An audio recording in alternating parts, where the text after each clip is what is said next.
Hello guys, welcome back to Tutorial Millennial YouTube channel. On this video, I'm going to show you a tutorial on how to find saved recipes on Cookpad. So if you are a Cookpad user and you want to find a recipe that you've been saved on your account, you need to follow these steps that I'm about to tell you. So open the Cookpad app first.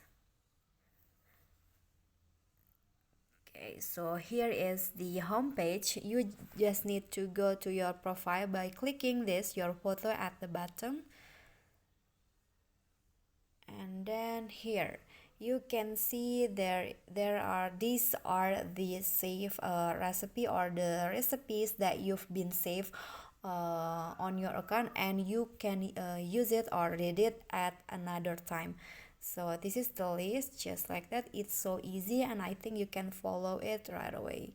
Okay, so that's it from me. That is how you can find the saved recipes on your Cookpad account. Thank you for watching. If you like the video, don't forget to click like, comment, and also subscribe our channel.